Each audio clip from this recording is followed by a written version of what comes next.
Well, the next thing is not as fun over webcam, and I'm sorry I can't be there to show this in person, but it will be making its appearance in the studio. It's the Galaxy Tab S3, which is very, very, very mirrory. It's very mirrory.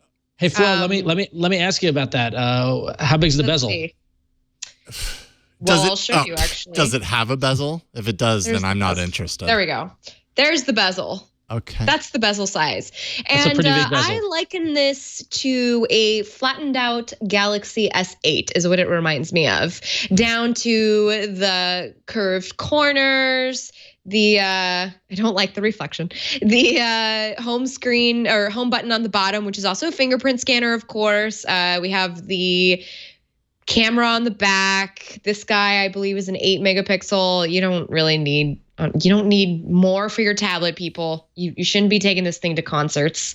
But of course, its main selling point of the Tab S3 is this nifty little stylus that I have here in my hand called the S Pen. And now this S Pen looks a little different than the S Pen that you saw with the Note 7 and maybe previous iterations of other stylus-capable Samsung devices. This one's actually pen-like. It's a little flat. It's not as round. Well, actually, the last couple of S Pens, they were a little flat too, so that they wouldn't roll around, which was a conscious design choice. But this one is flat too, so it doesn't roll around. You're going to need a little pencil case for it though, because it's not like there's a magnet on the back, which I think is, I want to say it's like the speaker or something. And that's why it's. Does that help it dock into the keyboard maybe? Or like a case, for the case to close onto or something? There is the keyboard case, which I have. It's $130 extra, by the way. So this tablet is $600 starting for 64 gigabytes, Snapdragon 820, 4 gigs of RAM, 6,000 milliamp battery pack, quad HD display, no water resistance. But this is a premium tablet. This is not the kind of thing you want to. I mean, they want you to work with this. They don't want you to take it to the pool with, I was literally just going to say, is this the tablet I could take to the pool? But I hear that the answer is no. That's a clear no on that. Okay. I've always wanted to go deep sea diving with a tablet. This is not the tablet for me. But here it is on its little keyboard case. And so the way it works on the keyboard case is on the side, it's got these magnets. How do they work? I'm sorry, I can't show this in more high def. And then it connects with there's little itty bitty little connectors there, pogo pins. It connects and that lets the Galaxy Tab S3 know that you've got a keyboard connected, so you don't have to use Bluetooth, which is great because the other thing I need in my life is more Bluetooth complications. I mean, God, Bluetooth is both the bane and the wonder of my existence. But anyway, fingerprint scanner is pretty fast. The typing on this is actually pretty fast. I actually wrote the review for the Tab S3 on this, but I didn't upload it. I was going to say, is that like a gimmick review? Is that like this review was written on the device I'm reviewing? Or is that? No. I genuinely want to see how long I can go for typing sessions when when a company is selling me this product that's supposed to come with this optional keyboard. You're supposed to, carry it around like this with you everywhere you go. Woohoo, look at me and my tablet. Keyboard is very comfortable, and I really liked it. But the multitasking part is Android OS's folly. And until that sort of thing gets fixed, and especially now because I have a Chromebook to compare it to, it's not the same. But there is a thing you can do with the Tab S3 that the Chromebook can't. And mind you, this is only $100 more than the Chromebook, except not... that is if you don't buy the keyboard.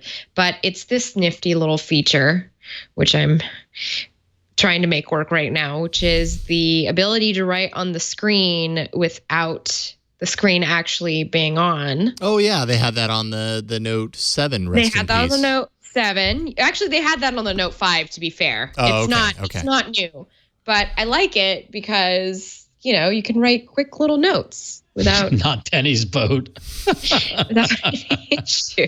Well done. Well-timed joke from 10 years ago. Those are the best kinds of jokes. I appreciate it. Absolutely. I've actually used that joke 3 times since I've had this tablet, so I just want you to know You're recycling your jokes. I'm recycling a lot of jokes.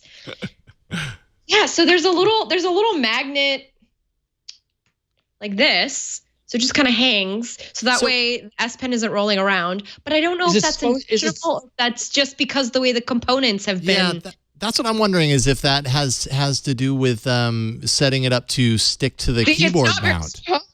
I mean, is that more about setting it up to stick to the keyboard mount? Because I know, like with the Pixel C, for example, the way it fastens into the keyboard dock is a strong magnet on the back. So I imagine if you have an S Pen, it would also snap the S Pen there. But it doesn't even turn off the screen, by the way. And I don't know if this is an option I'm supposed to do, but I actually killed the Tab S3 the other day, not realizing I had left it on Pokemon, not realizing that was just eating the battery and it was dead when I came back to it.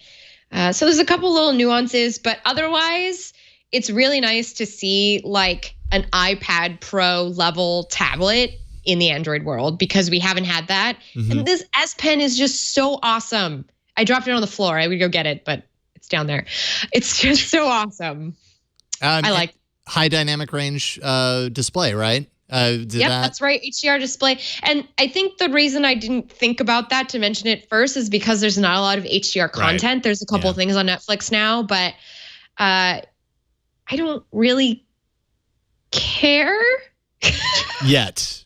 It's not really something that I would benefit from as a consumer, because when I use the tablet, it's in the bathroom when I'm doing my makeup, I'm watching TV. So I'm not really paying attention. I don't know. You're not analyzing the pixels for its dynamic range. Yeah. And this has other funny little features that are actually nice, which is the adjustable speakers. So what they will do is they will figure out whether you're in portrait or landscape mode, and it will adjust the speakers in the direction that the sound is coming out for that. And I can hear it even when I'm playing Pokemon, just where the sound effects come from. They make it's directional so that it's always facing you. You're always getting like the surround sound experience of this size on either end of this. Which is cute. Yeah, that's nice. That's cute. Might as well.